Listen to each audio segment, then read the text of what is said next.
Naona form 4 amemaliza mtihani. Welcome to the real world. Na kuna huyu ananiuliza hit and run imekushikia machine ikakujengea. Ukisikia mtu amekwambia trust the process, this is the process Mimi nikianza after nimemaliza system nilikuwa na deposit ka $2. Hiyo time sikuwa hata na mpangilio. Ila nimefikisha target natoa hata sikuwa najua hiyo pesa inaenda wapi. And that's the worst thing I did kutrade bila mpangilio. Ukipata ujui hiyo pesa imeenda wapi. Then the following day ukipata ka $2 ukiweka kakienda unashikwa na stress siku mzima. Juu zile zingine ulikuwa usha spend almost everything So mimi nikakuja na strategy, nikaona wacha niwe nikideposit $2 na jitargetia maybe ka 30 na ndo nikaanza challenge ya 30 days $30 a day.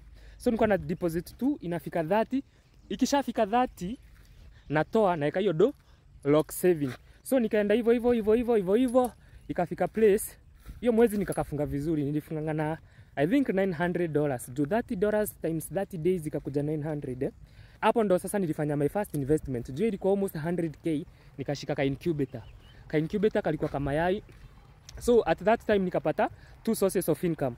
Nikakuwa na incubator inaniletea do na niko na derive bado inaniletea. So hii time sasa nikilose hiyo do kwa derive, sioni big deal. Juu hii side nyingine napata.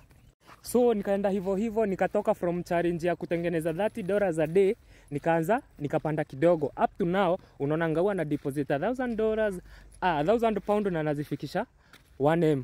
So mtu anataka kuanza hii kitu naweza muadvise hivi Unaona kama uko na job unafanya, usiache hiyo job. Waache hiyo job ikupeange capital, unakuja unajaribu laki yako hii side nyingine.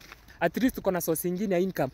Ile time derive itashika vizuri, hiyo time sasa ndo utaacha hiyo kazi ya bosi, ukuje ufocus na derive. Na bado ukifocus na derive ikianza kujipa vizuri, kwa na tu investment twingine. Kuna time inakujanga una bro account yote bado.